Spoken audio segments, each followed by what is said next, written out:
40페이지 고전산문 19 청강사자 현부전 보도록 합니다.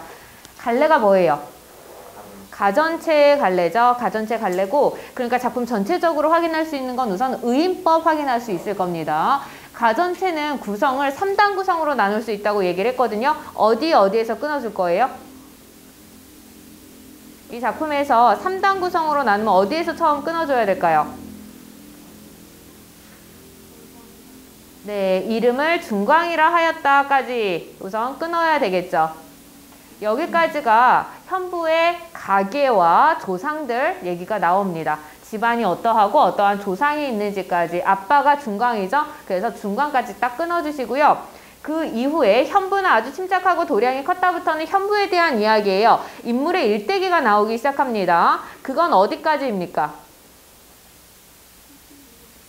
사신이 이렇게 평한다 바로 위. 그를 현의 도구라 불렀다까지 여기까지 끊어주시고요. 여기는 인물의 일대기입니다. 그리고 마지막에 뭐 사평, 사신이 이렇게 말한다부터 평한다부터 사평 부분으로 나뉘게 되는 거겠죠.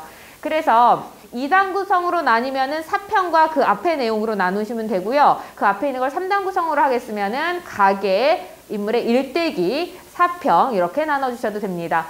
작가의 주제의식이 드러나 있는 부분은 어디입니까? 사평 부분이 작가의 주제의식이 드러나 있는 부분이라 내용을 확인하고 주제를 확인하기 위해서는 사평 부분이 가장 핵심이라고 보면 돼요. 등장인물은 현부가 우선 주인공으로 나오고 있는데 현부는 거북이에요. 거북이를 의인화해서 이 작품을 창작을 했습니다.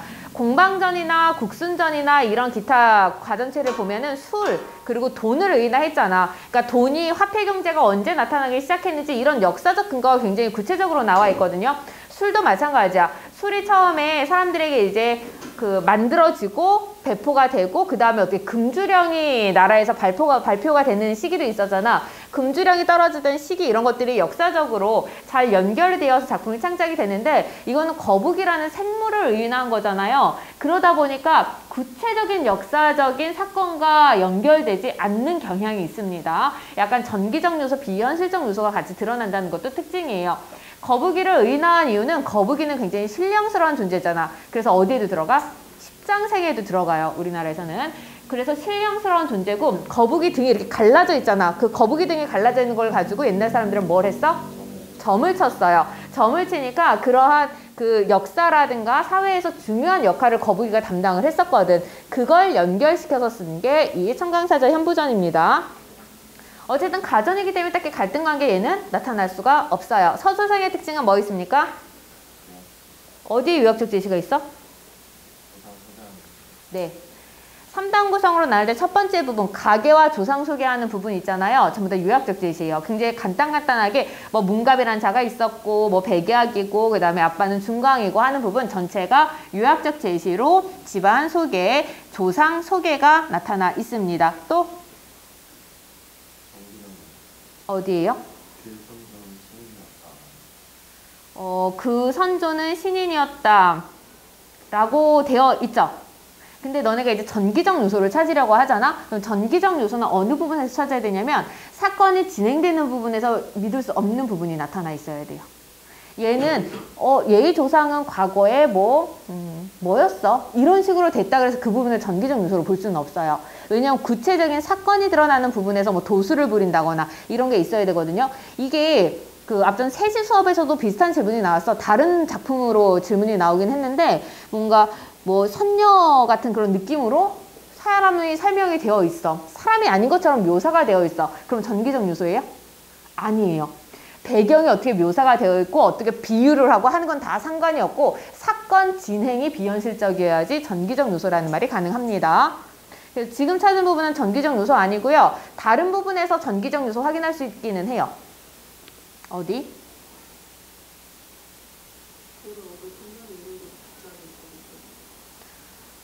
도를 얻어 천년에 이르도록 죽지 않은 자도 있었는데 뭐 이런 부분에서도 비현실적 요소를 확인할 수는 있죠. 하지만 이거 말고 사건 전개에서 딱 비현실적 요소가 나타나는 부분이 있어요.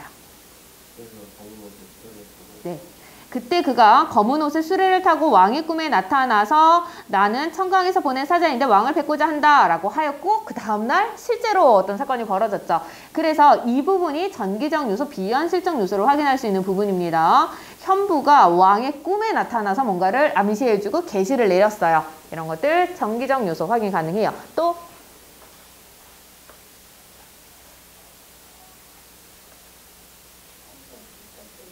성격 직접 제시 어디 있습니까? 현부는 아주 침착하고 도량이 컸다 라고 현부에 대해서 직접 설명하고 있죠. 인물의 성격을 직접 제시하고 있네요. 또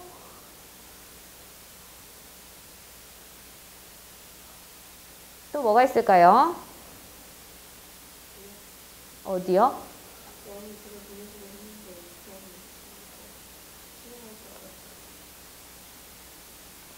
왕이 그를 보내주려고 했는데 위평이 은밀히 눈짓하여 말렸다. 그래서 그를 수용승에 임명하였고 얼마 뒤에 벼슬을 올려 도수사자에 제수하였다. 다시 발탁하여 태사령을 삼고 나랏일을 대수로 막론하고 모두 그에게 물어본 뒤 시행하였다. 그래서부터 요약적 제시로 하세요. 위평이 은밀히 눈짓하여 말렸다. 요거까지는 요약으로 보기는 힘들거든요. 그러니까 그 뒤에 그 벼슬이 계속 변하고 하는 모습이 나타나 있잖아. 그거 간략하게 설명되어 있죠. 그래서 그를 수용승에 임명하였고부터 시행하였다까지 요약적 제시 맞습니다. 또 고사인용 어디 있습니까? 네. 옛적의 공자는 광이라는 곳에서 고난을 겪었고 또 제자인 자로는 죽어서 젖으로 담겨지는 비극을 겪었으니 이 부분 고사인용이죠. 끔찍하지 않아요? 중국은 진짜 사람을 젓갈로 담갔대. 기록이 되게 많이 있어요. 끔찍하지. 우리나라는 그런 건 없잖아. 죽어서도 내가 죽은 몸인데도 불구하고 그 소금에 절여진다고 생각하면은 너무 쓰라리고 아픈 것 같아. 또 서두상의 특징 뭐 있을까요?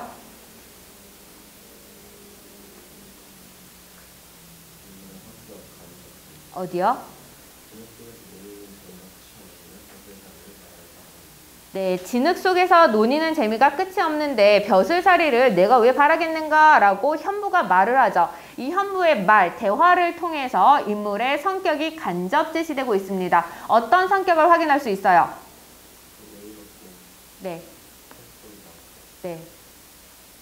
세속적 욕심이 없는 초연하고 초탈한 모습을 확인할 수가 있습니다. 또 더 찾은 거 있습니까?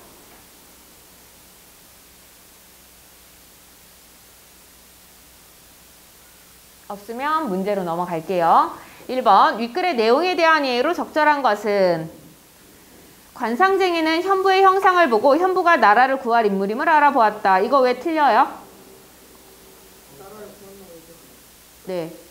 그러면은 관상쟁이는 현부의 형상을 보고 무슨 얘기를 합니까? 신령스러운 관상이다 라고만 이야기를 했을 뿐이에요. 2번 선지, 후세 사람들은 현부를 사모하여 현부 행동을 따라하는 사람들이 있었다. 이거 왜 적절하지 않아요?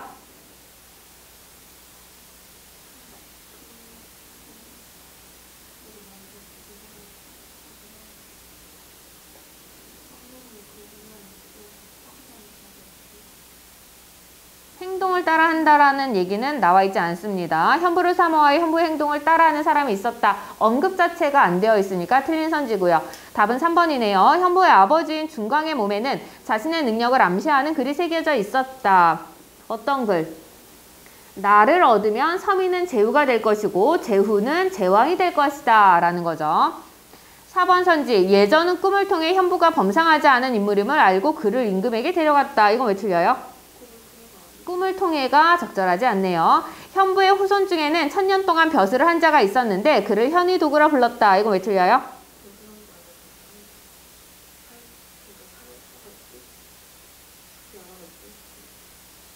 네, 1000년에 이르도록 죽지 않은 자가 있었다라고 되어 있지 1000년 동안 벼슬을 했다라는 것은 확인할 수가 없습니다. 2번 보기는 김시습의 용궁부연록에서 거북을 묘사한 부분이다. 보기의 A, 2 중 윗글의 A에서 전달하고자 하는 내용과 관련이 깊은 것은 몇 번? 5번이죠. A에서 얘기하고자 하는 건 뭐예요? 주제가 뭐예요? 이 글의 주제가 뭡니까?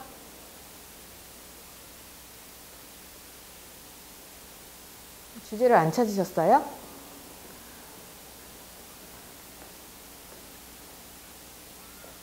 지극히 은밀한 상태에서 미리 살펴 알고 징조가 나타나기 이전에 예방하는 것은 성인이라도 간혹 실수가 있는 법이다.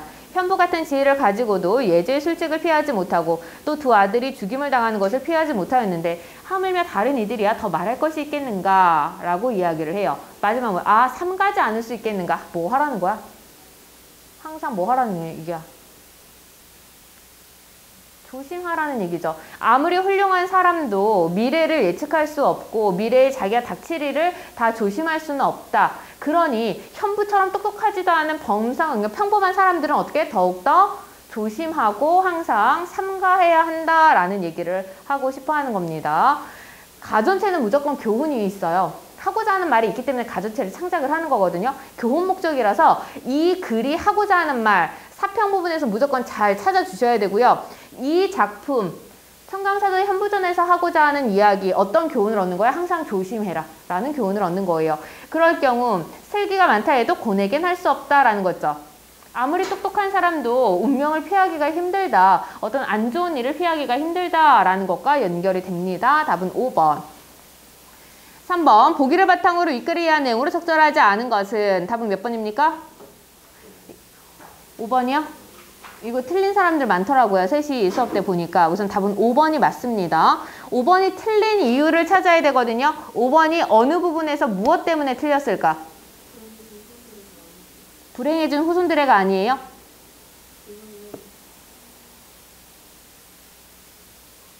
왜냐면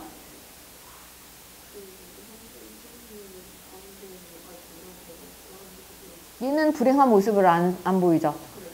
1000년 동안 살고 현의도고 뭐 이렇게 나오잖아. 이 사람은 불행해진 후손이 아닙니다. 그래서 불행해진 후손들의 삶을 통해가 틀린 거예요? 하나 더 찾아야 되는데 틀린 부분. 덕을 본받지 않아 불행해졌다는 것도 확인할 수 없어요. 여기 보면은 그 자손들 보면 우선 아들부터 불행한 삶이 나오긴 하지. 현부에 3 아들이 있었는데 얘네들은 어떻게? 큰 잘못도 없이 사람들에게 잡혀 죽임을 당했다라고 나와요. 얘네가 이렇게 불행하게 죽임을 당한 게 아빠를 본받지 않아서라는 게 나와 있지 않거든요. 그래서 5번 선지를 틀렸다고 할 경우에는 덕을 본받지 않아 불행해진 전체를 X로 쳐주셔야 됩니다.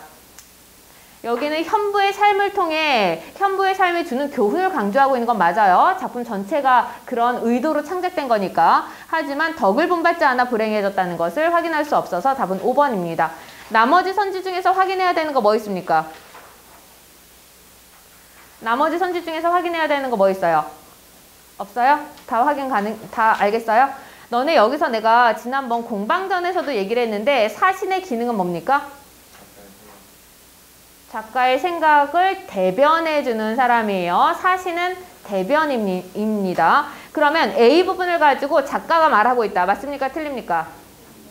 틀려요. 작가가 말하는 거 아니야. 사신이 말하는 거야. 작가와 사신은 분리를 해주셔야 돼요. 서술상에서는 작가와 사신은 분리가 됩니다. 작가가 말하면 그게 뭐야? 편집자는 은평이지. 작가가 말하는 게 아니라 이건 사신이 말하는 거잖아.